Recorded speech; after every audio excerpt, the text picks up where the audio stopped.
Salam mesra, salam muhibah, salam KMK hebat, salam katakan pada KMK.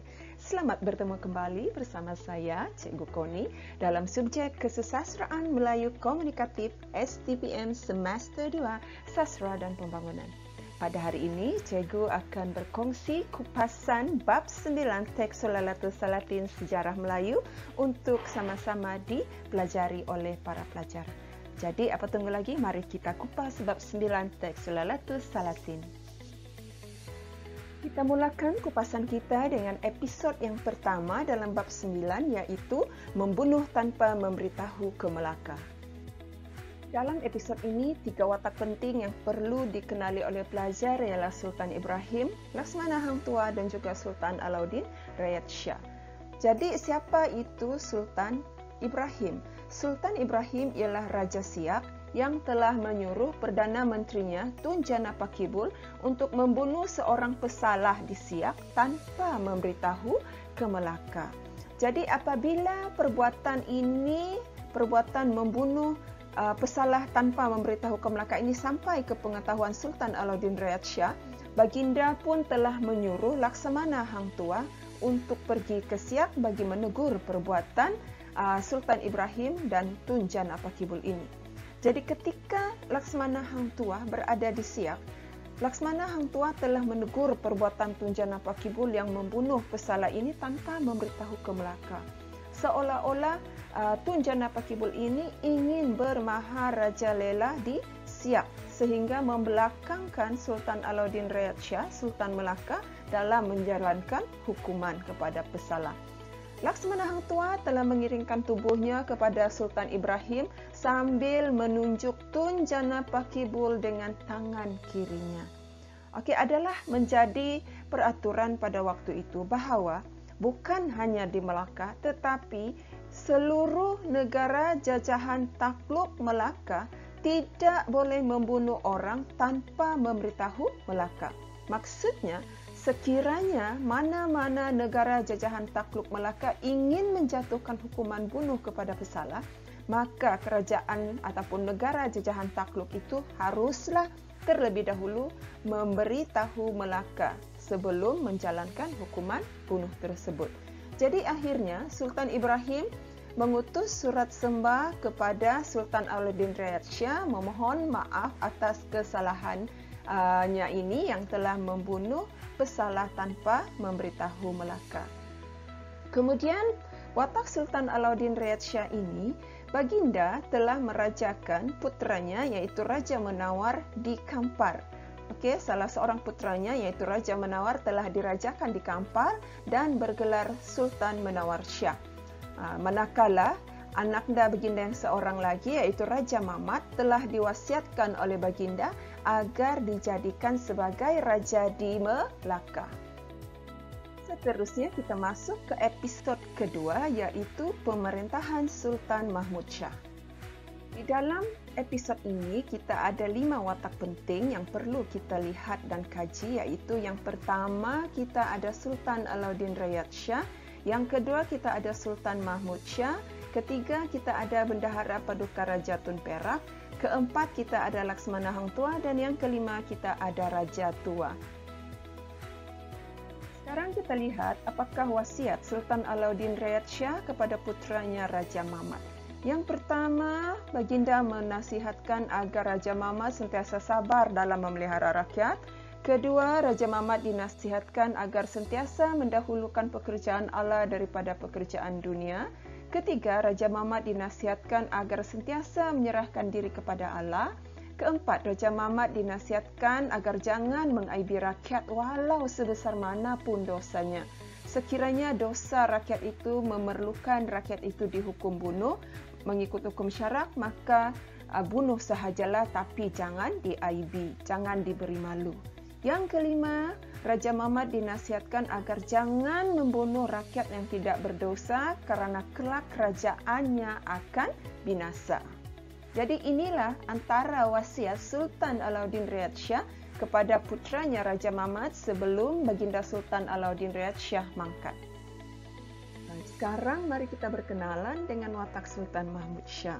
Sultan Mahmud Shah, nama sebenar baginda ialah Raja Mahmud. Selepas baginda dilantik menjadi Raja Melaka, maka baginda pun diberikan gelaran Sultan Mahmud Shah. Okey, pada zaman pemerintahan awal baginda, di awal pemerintahan baginda setelah beberapa lama baginda menjadi raja, baginda telah dihadapkan dengan seorang pesalah, seorang orang salah dibawa menghadap baginda. Dan orang salah ini hanya melakukan satu kesalahan yang tidak sebesar mana. Jadi Sri Maharaja Tun Mutahir telah menyuruh Sultan Mahmud Shah ini agar menjatuhkan hukuman bunuh kepada pesalah ini. Jadi Sultan Mahmud Shah pun menjatuhkan hukuman bunuh kepada pesalah ini. Okey, jadi perbuatan Sri Maharaja yang telah menyuruh Sultan Mahmud Shah ini agar membunuh pesalah yang melakukan kesalahan yang tidak sebesar mana ini telah ditegur oleh Bendahara Paduka Raja. Okey, kata Bendahara Paduka Raja, hei, lihatlah Sri Maharaja, anak harimau diajarnya makan daging, dia kelak ditangkapnya. Artinya, Bendahara Sri Maharaja menegur, Bendahara Paduka Raja menegur perbuatan Sri Maharaja yang menyuruh Sultan Mahmud Shah ini membunuh pesalah yang melakukan kesalahan yang tidak sebesar mana. Dan bagi Bendahara Paduka Raja, perbuatan Sri Maharaja ini akan menyebabkan dirinya sendiri akan ditimpa bencana pada suatu hari kelak. Okey, jadi itu peristiwa yang berlaku pada awal pemerintahan Sultan Mahmud Shah. Kemudian dalam episod ini kita juga diberikan watak Sri Bijadiraja. Okey, Sri Bijadiraja ini dia baru datang dari Singapura balik ke Melaka. Jadi apabila Sri Bijadiraja balik ke Melaka, maka Bendahara Paduka Raja pun memberitahu kepada Sri Bijadiraja bahawa Sultan Alauddin Rayat Shah telah mewasiatkan agar Raja Mahmud ini ataupun Sultan Mahmud Shah inilah sebagai Raja Melaka. Jadi Sri Bijadiraja di sini ada mengatakan bahawa dia tidak mendengar wasiat tersebut. Jadi apabila Sri Bijadiraja berkata dia tidak mendengar wasiat daripada Sultan Alauddin Rayat Shah yang meminta agar Raja Mahmud ataupun Sultan Mahmud Shah ini menjadi Raja Melaka, dan kata-katanya ini didengar oleh Sultan Mahmud Shah, maka Sultan Mahmud Shah pun berdendam dengan Sri Bijadiraja kerana menganggap Sri Bijadiraja ini tidak suka berajakannya. Baik, sekarang kita lihat watak kedua dalam episod ini, iaitu episod pemerintahan Sultan Mahmud Shah, iaitu kita ada watak Bendahara Paduka Raja Tun Perak. Okey, Bendahara Paduka Raja Tun Perak ini, seperti yang cikgu sudah katakan tadi, telah menegur perbuatan Sri Maharaja yang menyuruh Sultan Mahmud Shah membunuh pesalah yang hanya melakukan kesalahan yang kecil. Kerana bagi Bendahara Paduka Raja, perbuatan Sri Maharaja ini kelak akan menyebabkan Sri Maharaja akan menjadi mangsa kepada perbuatannya ini sendiri. Kemudian di dalam episod ini kita ada watak Laksamana Hang Tuah. Laksamana Hang Tuah dan juga Bendahara Paduka Raja ini berperanan dalam menjaga Sultan Mahmud Shah yang sakit buang air besar. Dalam episod ini dinyatakan bahawa Sultan Mahmud Shah sakit buang air besar. Jadi untuk memastikan Sultan Mahmud Shah ini kembali sehat dan selamat, maka Bendahara Paduka Raja dan Laksamana Hang Tuah telah berbakti kepada Raja dengan menjaga Raja ini dengan sepenuh hati. Okey, untuk memasak nasi Raja itu sendiri, membasuh beras untuk ditanak gitu, Bendahara Paduka Raja lah yang membasuh beras itu tadi. Kemudian beras ini setelah dibasuh oleh Bendahara Paduka Raja, Laksamana Hang Tuah lah yang tanak untuk dijadikan nasi. Kemudian setelah masak untuk suap Sultan Mahmud Shah, Bendahara Paduka Raja lah yang suap Sultan Mahmud Shah, bagi makan kepada Sultan Mahmud Shah. Manakala Laksamana Hang Tuah pula, sekiranya Sultan Mahmud Shah itu buang air, maka Hang Tuah lah yang akan membasuh Sultan. Hang Tuah lah yang akan membasuh sultan.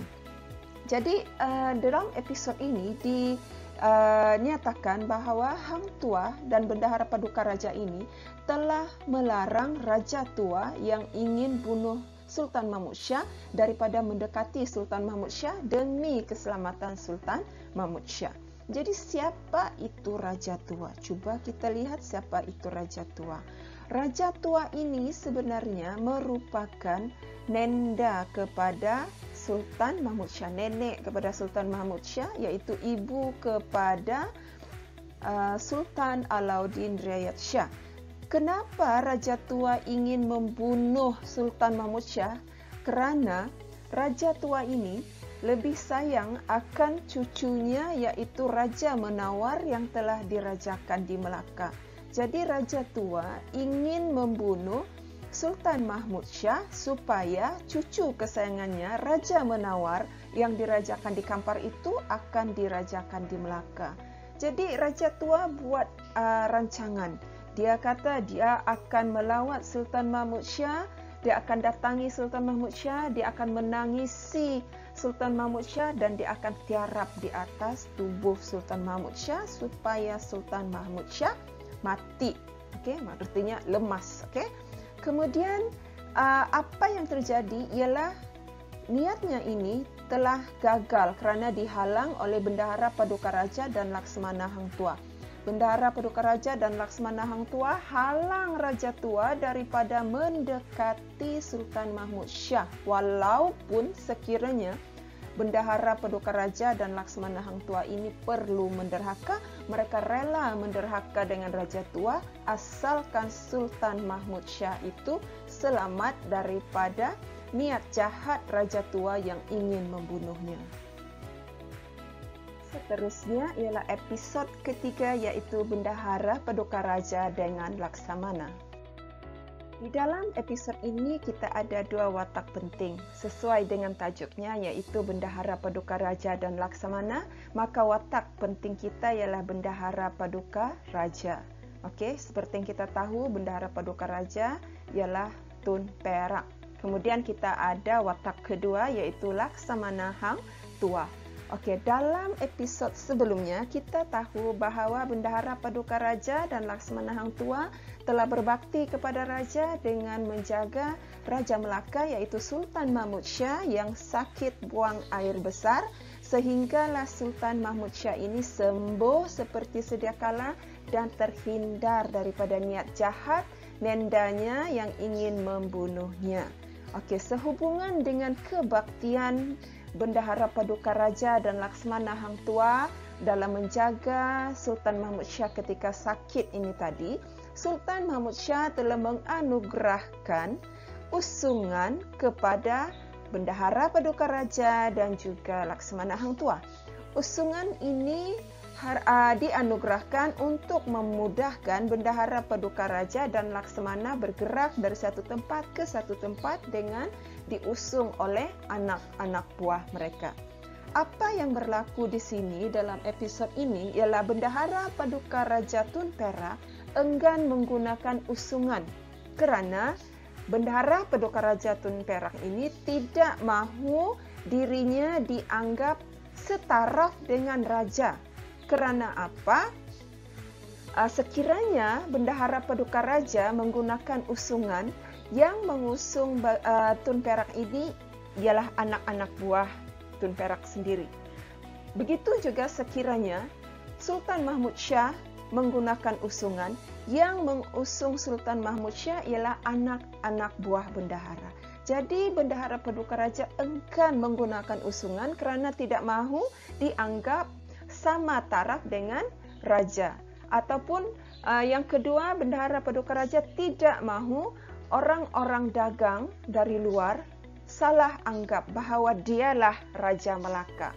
Jadi sebab itu Bendahara Paduka Raja menyimpan usungan ini dan tidak menggunakannya. Sikapnya ini jelas menggambarkan tentang sikap ataupun jati diri, nilai kemanusiaan, rendah diri yang ada pada watak Bendahara Paduka Raja.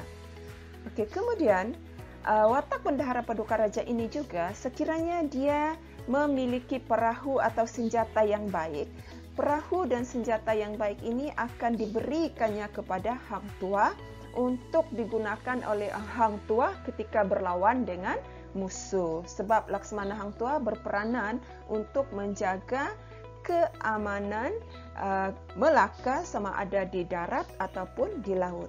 Jadi Laksamana hang tua lebih memerlukan perahu dan senjata yang baik berbanding dengan Bendahara Paduka Raja. Sebab itu, apabila Bendahara Paduka Raja memiliki perahu atau senjata yang baik, perahu dan senjata yang baik ini akan diberikannya kepada Laksamana hang tua. Okey, sekarang kita lihat Laksamana hang tua. Laksamana hang tua tadi ini, dia menggunakan usungan yang dianugerahkan oleh Sultan Mahmud Shah ini walau kemana pun ia pergi. Okey, dia tidak simpan, dia tetap guna usungan yang diberikan oleh Sultan Mahmud Shah.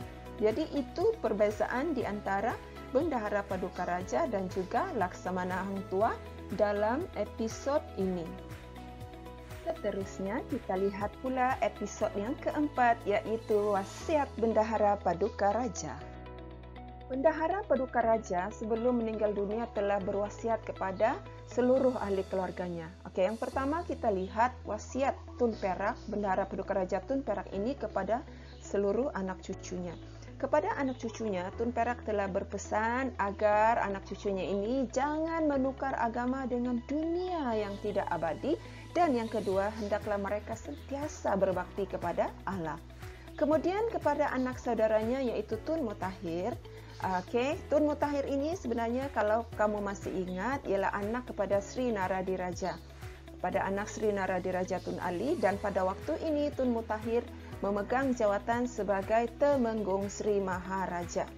Okey, kalau pelajar masih ingat, pada bab yang sebelumnya Tun Perak pernah meramalkan bahawa Tun Mutahir ini akan menjadi orang besar yang melebihi kebesarannya.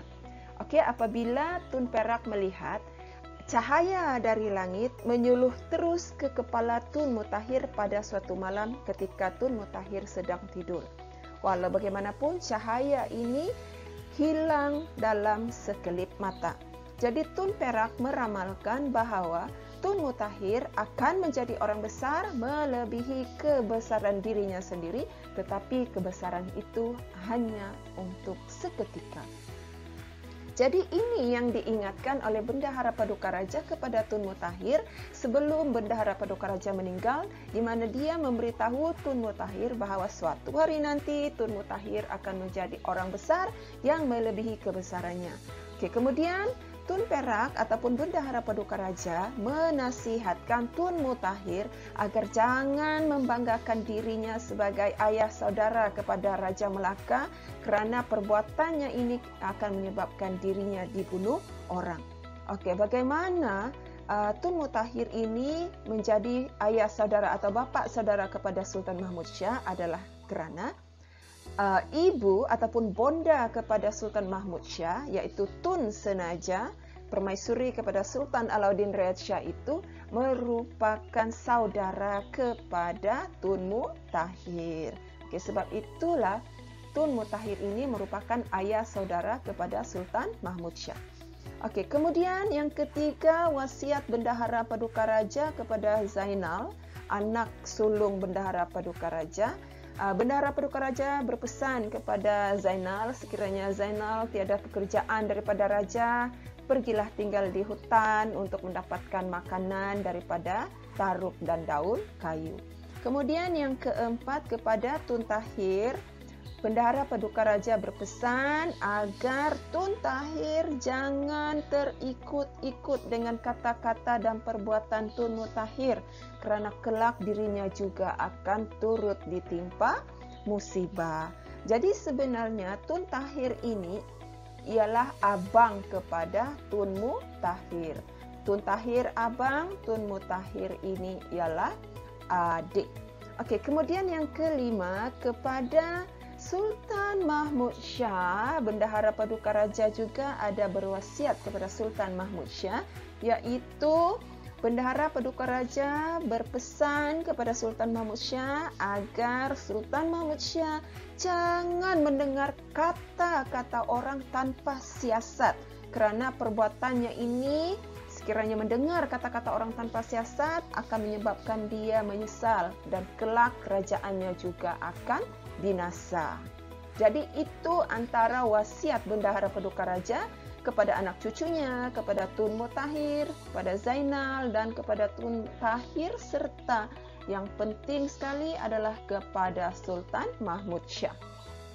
Selepas Bendahara Paduka Raja Tun Perak meninggal dunia, maka jawatan bendahara diberikan kepada Tun Perpati Putih. Kalau pelajar masih ingat, Tun Perpati Putih ini merupakan adik kepada Tun Perak. Okey, kalau masih ingat, Tun Perpati Putih ini pergi ke benua Cina dan dapat memandang wajah Maharaja Cina melalui tipu muslihatnya apabila mengatakan makanan kegemaran orang Melaka itu ialah sayur kangkung yang tidak dipotong tetapi dibelah panjang-panjang. Akibat tipu muslihatnya ini, maka Tun Perpati Putih dapat memandang wajah Maharaja Cina. Baik, Tun Perpati Putih ini telah dilantik sebagai Bendahara Melaka menggantikan Bendahara Paduka Raja yang telah meninggal dunia. Dan Tun Perpati Putih menggunakan gelaran Bendahara Putih. Tun Perpati Putih sebagai bendahara merupakan seorang yang boros. Buktinya, setiap kali lilin yang digunakannya itu tinggal panjang sejengkal, lilin itu akan dibuang dan dia akan menggunakan lilin baru. Selain itu, dalam episod ini kita ada watak Seri Rama. Seri Rama ini ialah Panglima Gajah di Melaka. Apabila Seri Rama meninggal dunia, dia telah digantikan oleh anaknya dan gelaran yang digunakan oleh anaknya ialah Seri Rama. Sama ya, seperti ayahnya. Jadi anaknya lah yang menjadi Panglima Gajah dan bergelar Seri Rama.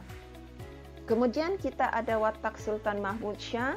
Dalam episod ini di bahagian akhir dinyatakan bahawa Sultan Mahmud Shah ini yang berkahwin dengan putri dari Sultan Muhammad di Pahang.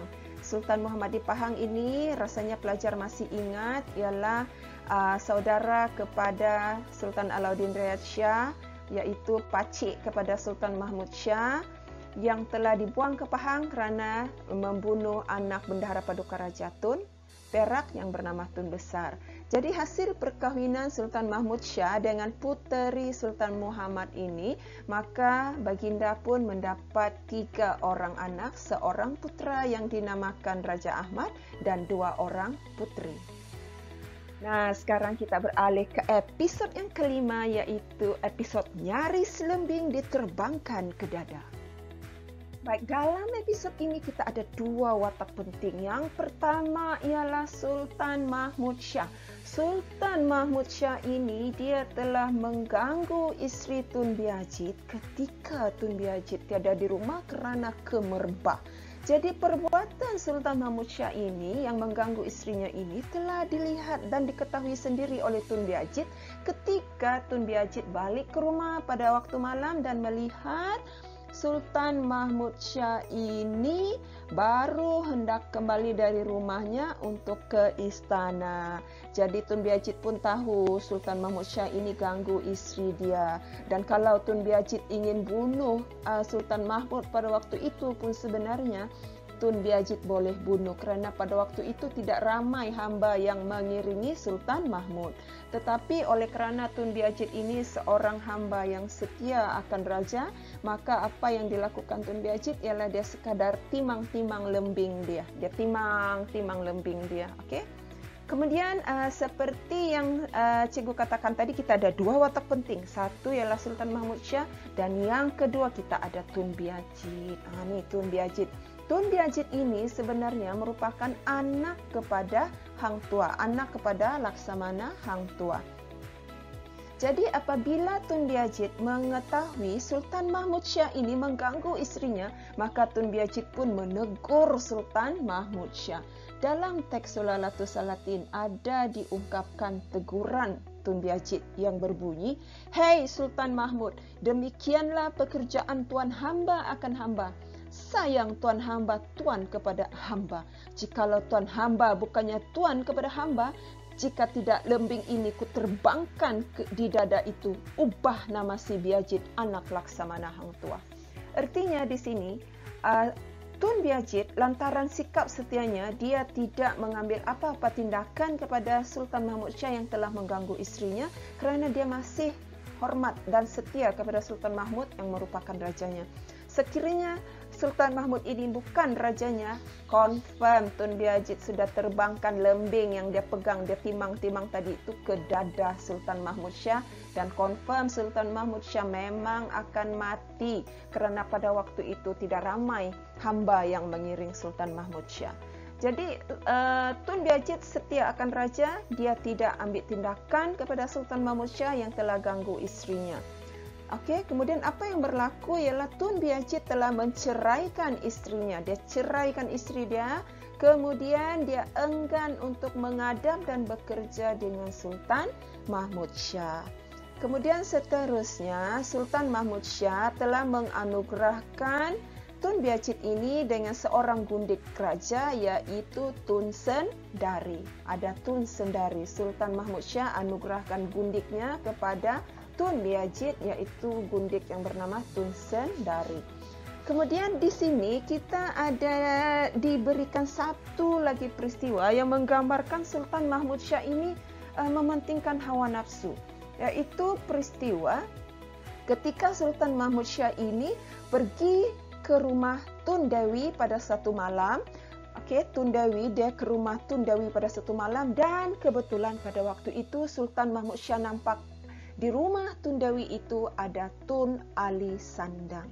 Jadi apabila Sultan Mahmud Shah melihat di rumah Tun Dewi itu ada Tun Ali Sandang, ada seorang lelaki lain iaitu Tun Ali Sandang, maka Sultan Mahmud Shah pun menyuruh Tun Isap untuk membunuh Tun Ali Sandang.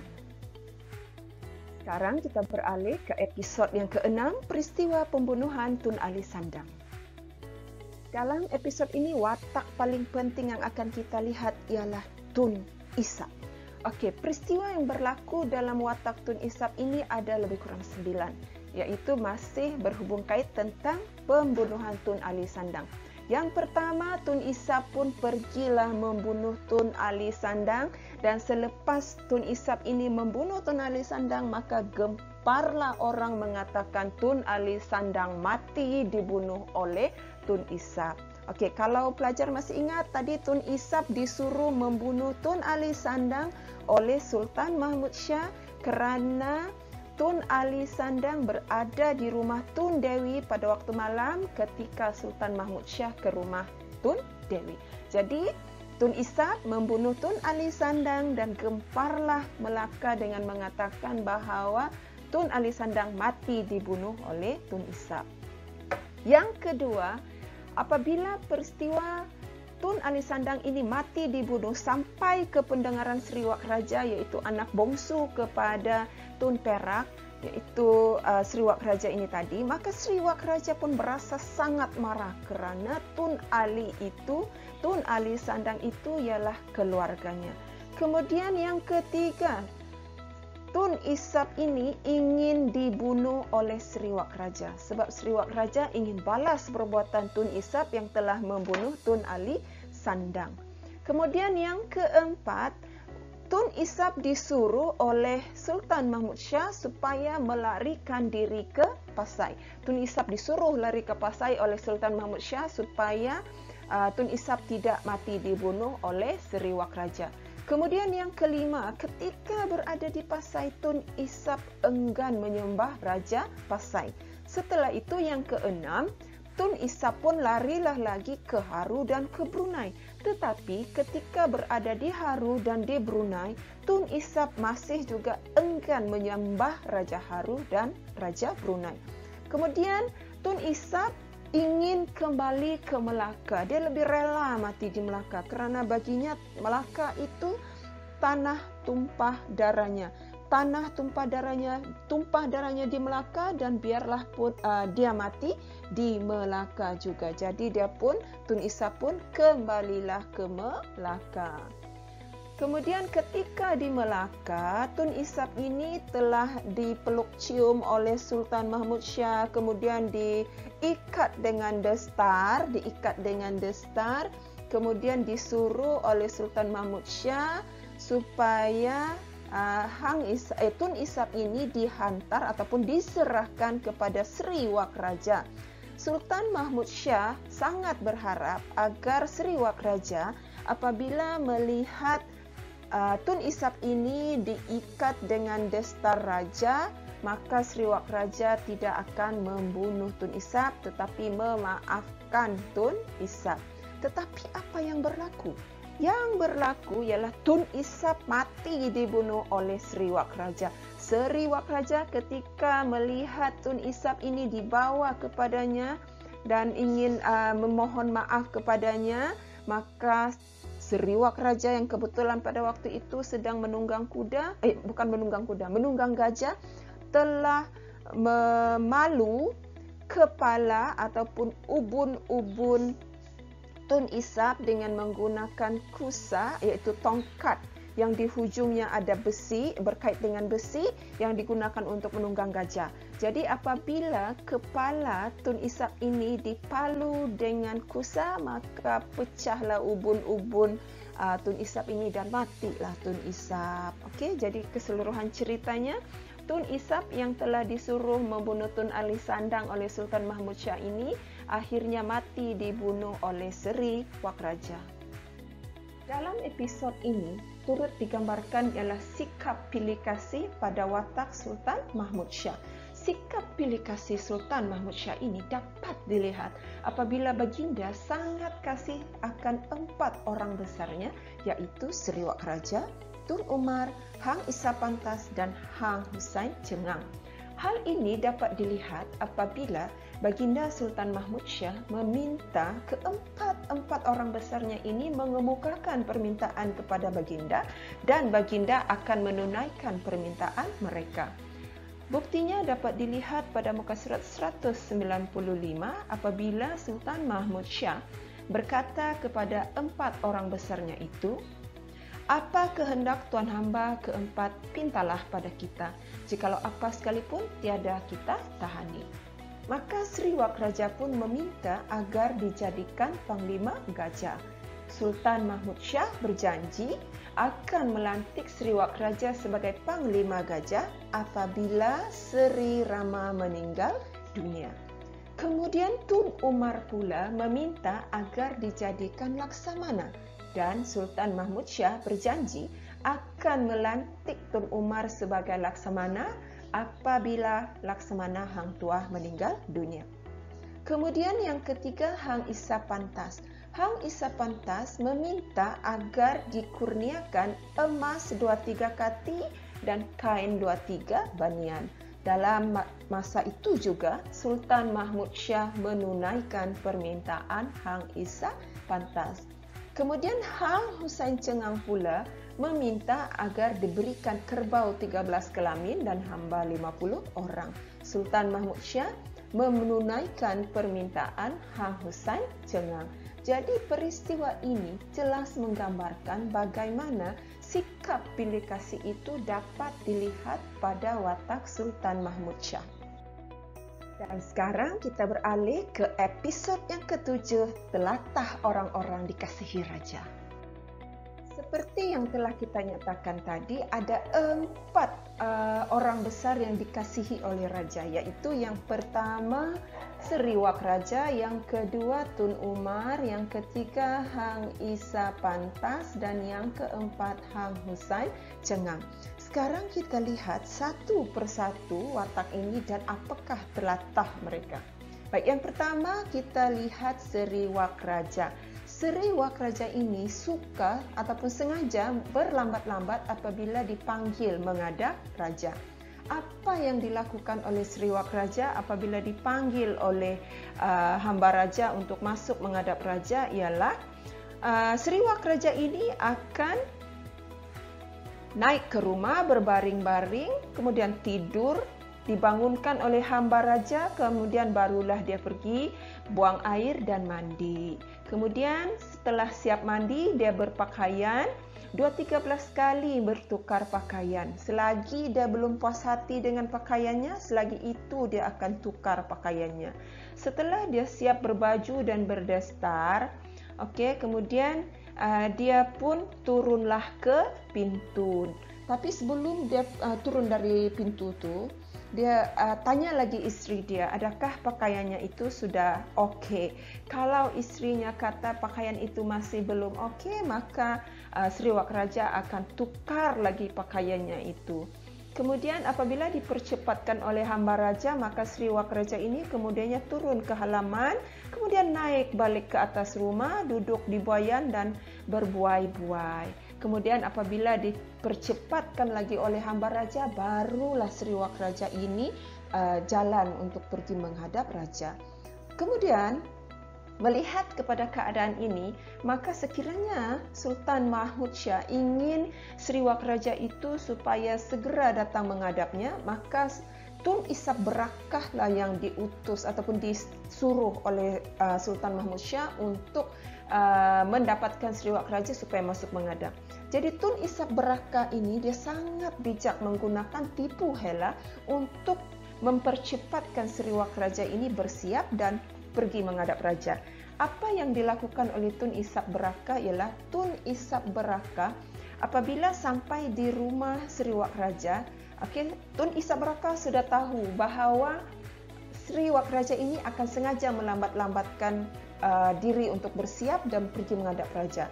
Jadi Tun Isap Barakah meminta diberi tikar segulung lalu berbaring. Kemudian selepas berbaring itu, Tun Isap Barakah akan meminta diberikan makanan dan minuman. Jadi melihat kepada keadaan ini, Sri Wak Raja tidak mahu berlambat-lambat sebab dia tahu semakin dia lambat bersiap dan keluar dari rumah untuk menghadap raja, maka semakin banyaklah permintaan Tun Isap Barakah. Kemudian Tun Isap Barakah ini juga menggunakan tipu hela untuk membolehkan dia meminjam kuda putih milik Sri Wak Raja untuk dibawa pulang untuk dibawa bermain. Kemudian Sri Wak Raja ini dia ingin berkahwin dengan anak Kadi Menawar, iaitu cucu kepada Maulana Yusuf. Jadi pada hari perkahwinan ini, Kadi Menawar telah yang sudah bersetuju untuk mengahwinkan anaknya ini dengan Sri Wak Raja telah memasang mercun dan periuk api ke kampungnya. Jadi tujuan Kadi Menawar ini memasang periuk api dan mercun ini adalah untuk menakut-nakutkan gajah kenaikan Sri Wak Raja itu tadi. So Sri Wak Raja ini sebenarnya gajah yang dinaikinya untuk ke rumah Kadi Menawar ketika majlis perkahwinan itu ialah gajah kenaikan Sultan Mahmud Shah yang bernama Balidsi. Jadi Kadi Menawar kata sekiranya sekiranya Sri Wak Raja berjaya masuk ke kampungnya dan melepasi pintu pagar rumahnya, maka dia akan mengahwinkan anaknya dengan Sri Wak Raja. Tetapi jika Sri Wak Raja gagal memasuki pintu pagarnya, maka batallah perkahwinan di antara Sri Wak Raja dengan anaknya. Jadi pada kali pertama gajah ini cuba masuk ke kampung Kadi Menawar, apa yang berlaku ialah apabila mercun dan periuk api ini dipasang, maka gajah kenaikan Kadi Menawar, gajah kenaikan Sri Wak Raja itu tadi yang dikendalikan oleh Tun Abdul Karim, telah melarikan diri kerana ketakutan setelah mendengar letupan bunyi mercun dan periuk api. Apa yang berlaku selepas itu ialah Sri Wak Raja yang memiliki ilmu gajah ini telah menunggang sendiri gajah itu tadi, Balidsi itu tadi. Dia telah menunggang dan mengendalikan gajah itu sendiri. Kemudian apabila Sri Wak Raja yang memiliki ilmu gajah ini menunggang gajah itu tadi, gajah Sultan Mahmud Shah yang bernama Balidsi itu tadi, gajah yang penakut itu tadi, yang kali pertamanya dengar bunyi mercun dan periuk api terus melarikan diri itu, tiba-tiba jadi berani. Gajah ini menjadi berani dan merempuh pintu pagar Kadi Menawar. Apabila ini terjadi, maka perkahwinan di antara Sri Wak Raja dan Putri Kadi Menawar pun dijalankan.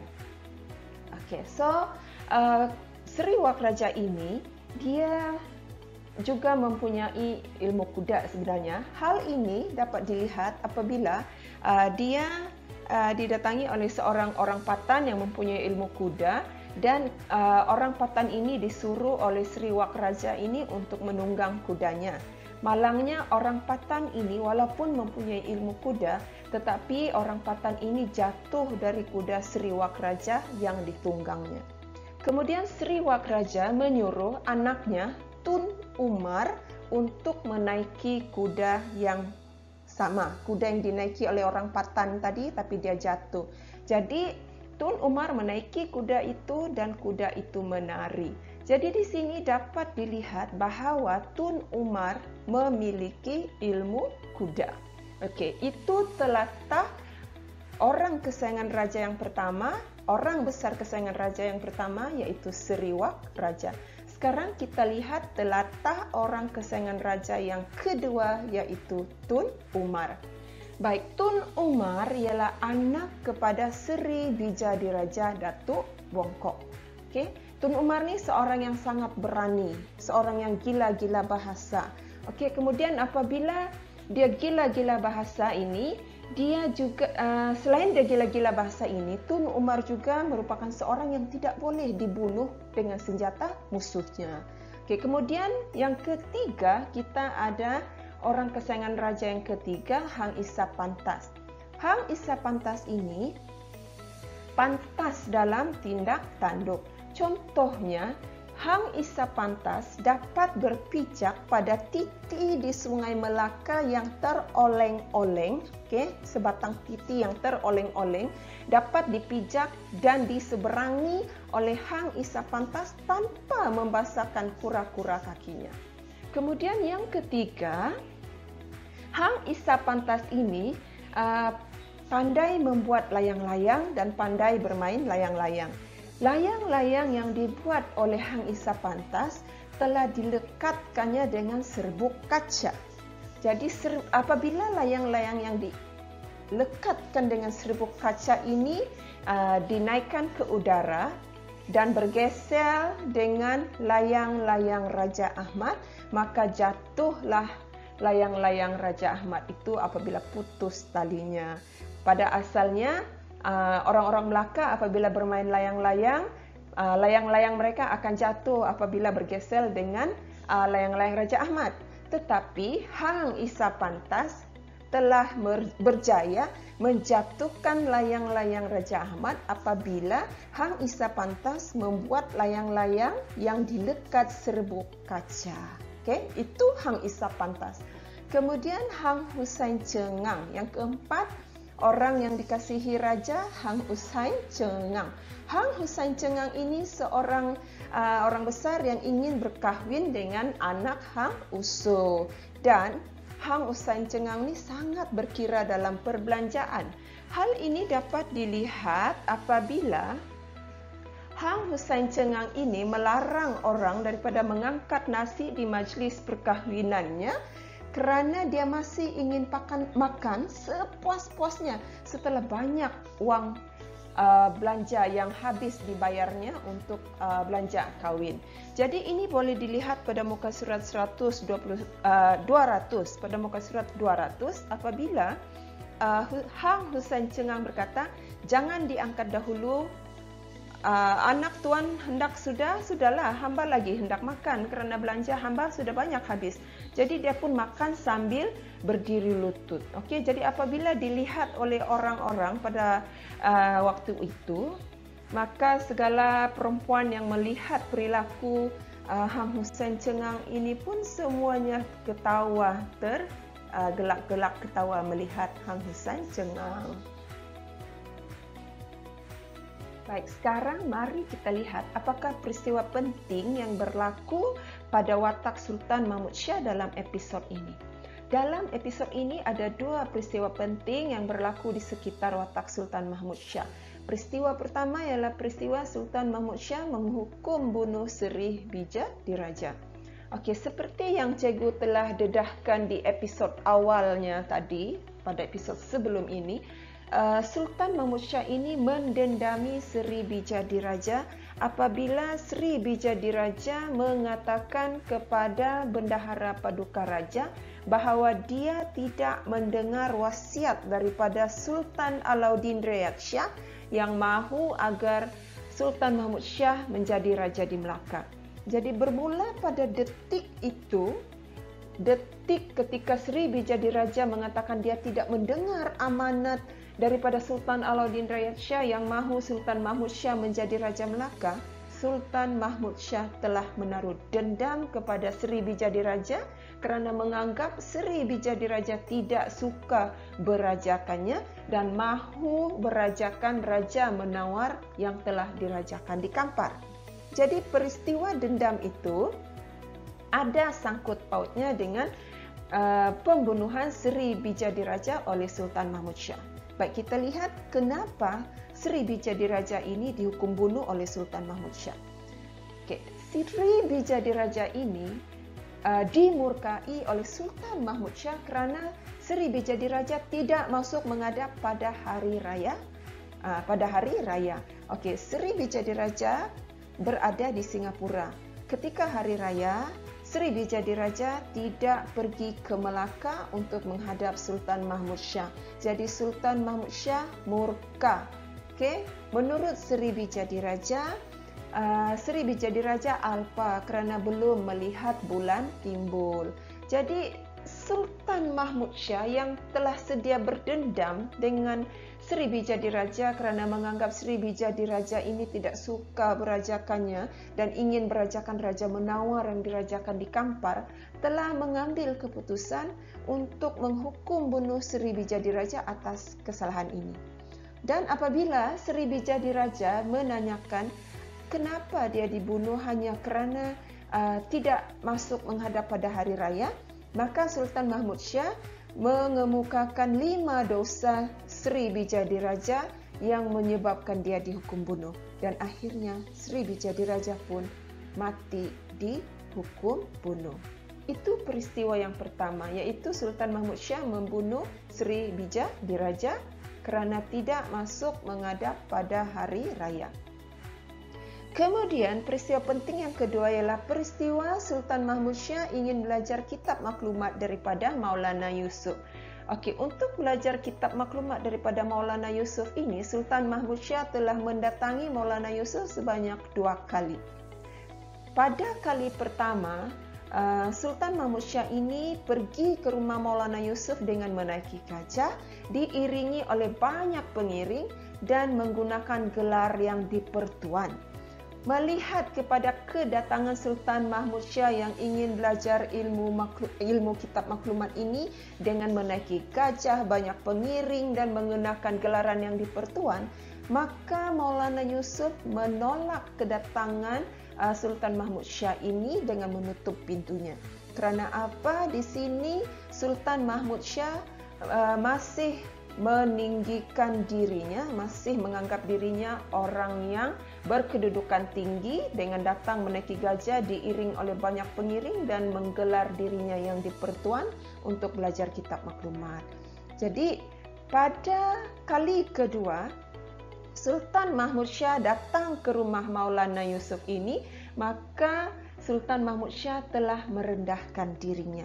Okey, kalau tadi kali pertama baginda naik gajah, diiring oleh banyak pengiring dan menggunakan gelar yang dipertuan, tetapi pada kali kedua, pada waktu malam, apabila Sultan Mahmud Shah datang ke rumah Maulana Yusuf ini, baginda berjalan sendiri dengan hanya ditemani oleh 2 orang budak dan baginda membawa sendiri kitab maklumat itu.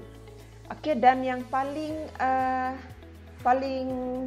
disenangi oleh Maulana Yusuf ini adalah apabila Sultan Mahmud Shah menggelar dirinya sebagai Fakir Mahmud. Jadi apabila Maulana Yusuf melihat kedatangan Sultan Mahmud Shah pada kali kedua yang berjalan sendiri dengan ditemani 2 orang budak dan membawa sendiri kitab maklumat serta menggelar dirinya Fakir Mahmud, maka Maulana Yusuf pun menerima kedatangan Sultan Mahmud Shah untuk belajar kitab maklumat.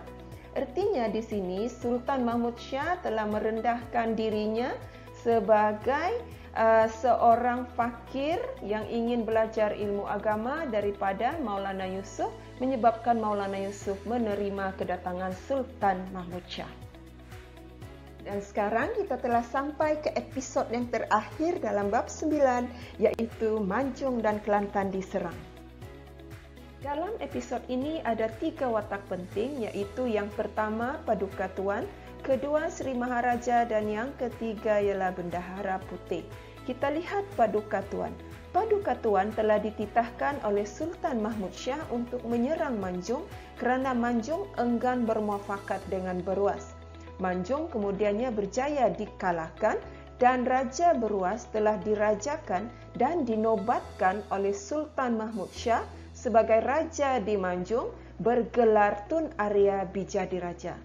Kemudian Sri Bijadiraja pula telah dititahkan oleh Sultan Mahmud Shah untuk menyerang Kelantan kerana Kelantan enggan menyembah Melaka. Sri Maharaja telah berjaya mengalahkan Kelantan dan menawan 3 orang puteri Kelantan yang kemudiannya dibawa balik ke Melaka.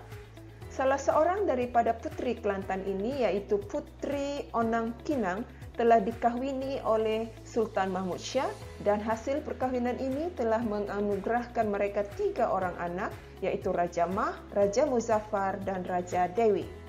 Kemudian Bendahara Putih pula beranggapan bahawa dirinya adalah lebih hebat daripada Bendahara Paduka Raja kerana dia tidak perlu pergi berperang. Sebaliknya, dia hanya menyuruh anak saudaranya untuk menyerang Manjung dan Kelantan dan kedua-duanya beroleh kemenangan. Jadi ini peristiwa yang terdapat dalam episod terakhir, iaitu Manjung dan Kelantan diserang. Nah, anak-anak murid sekalian, dengan berakhirnya kupasan episod Manjung dan Kelantan diserang itu tadi, maka berakhirlah sudah kupasan kita untuk sinopsis bab 9 teks Sulalatu Salatin Sejarah Melayu. Semoga perkongsian ini akan memberi manfaat kepada pelajar untuk lebih memahami peristiwa-peristiwa penting yang terdapat dalam setiap episod dalam bab 9 teks Sulalatu Salatin Sejarah Melayu. Seperti biasa, sebelum berpisah, ayuh kita lafazkan janji ikrar kita kepada KMK. Katakan E pada KMK, katakan E pada KMK, katakan E pada KMK. Baiklah anak-anak murid sekalian, selepas menonton video ini, jangan lupa tekan butang subscribe pada channel KMK Cikgu dan aktifkan loceng notifikasi untuk memastikan anak-anak murid sekalian tidak ketinggalan apabila Cikgu memuat naik bahan PDPC terbaru. Jadi sekian sahaja dahulu untuk hari ini. Semoga kita akan berjumpa lagi di lain ruang dan di lain tajuk. Sekian, terima kasih. Bye-bye.